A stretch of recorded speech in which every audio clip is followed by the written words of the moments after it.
Hi, Algebra 1. This lesson is going to wrap up systems of equations for us, and we're going to be focusing on how many solutions systems have, whether they have one solution, like most of them we've seen so far, or no solutions, or infinitely many solutions. Here we go. In 17.1 here, we're looking at what Andre is doing with this system of equations. He knows that the first equation means that you're going to take two numbers, and when they add together, they're going to be 3. Now, if they're a solution to this system, they also have to be a solution to the second equation.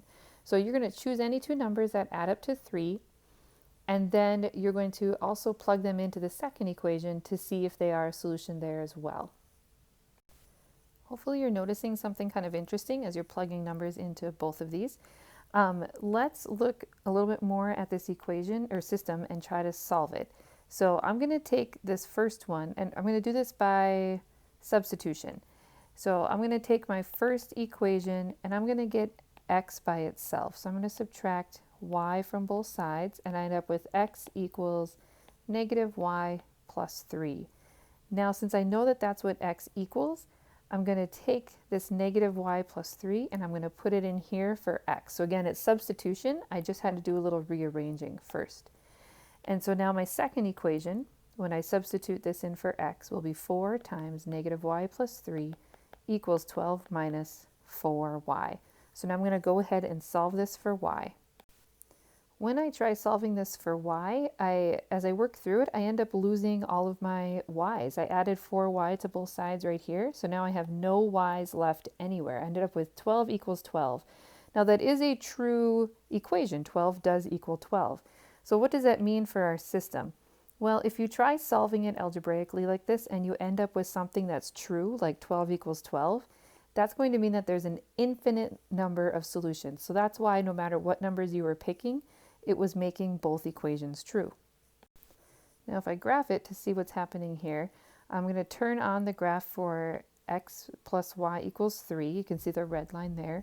And then I'm going to turn on the graph for 4x equals 12 minus 4y, and I can see that they're the exact same line, which means again that there's an infinite number of points that are going to be on both those lines, so there's an infinite number of solutions. So if you have a system of equations that ends up being the exact same line, they have an infinite number of solutions.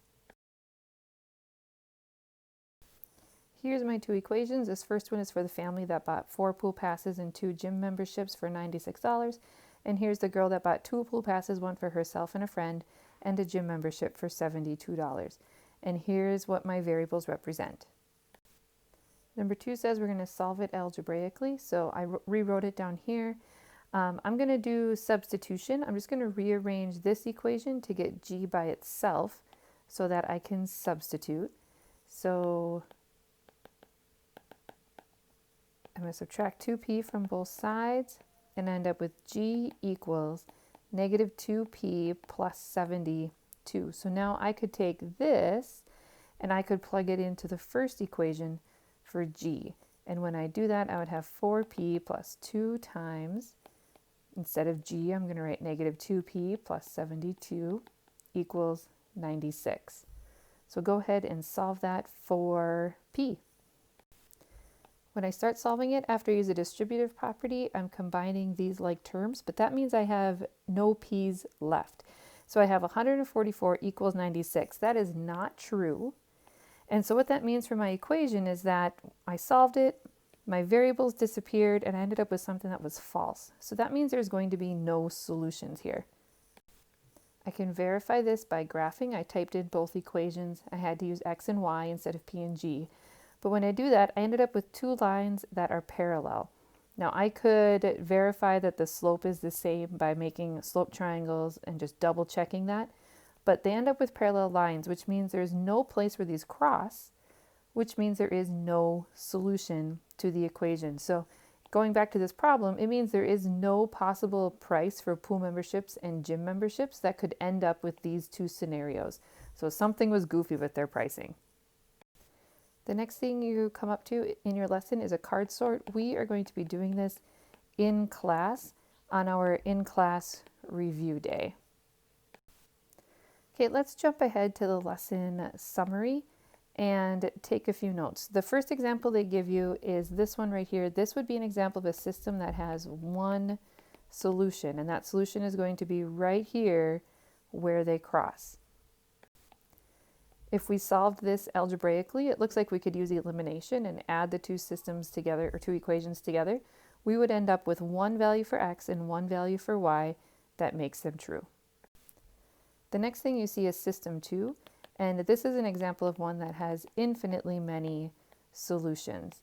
And that's because when you graph it, both lines are there, and they are the exact same line, which means there's an infinite number of points that lie on both of the lines at the same time. The other way to look at it is that the two equations are exactly the same. So for example, if I took this first equation and multiplied both sides of it by 2, which is a legal move, I would end up with the exact same thing that the second equation is. And so then it's easy to see that, they are the same line and they have an infinite number of solutions. The last thing we saw was a system like this where the lines end up parallel, and that means there are no solutions because there is no point where the lines cross. And this is a good example of a system that has no solutions. You'll see that it's the same thing on the left-hand side, 3x plus 4y, but they're equaling something different. There's no way that the same thing can equal two different things at the same time. So there's no solutions here. All right, nice job working through systems of solutions here. We are going to be using that card sort in this lesson as a review right before the quiz. So you will see that later, and make sure you're asking questions as you go, guys. Nice job.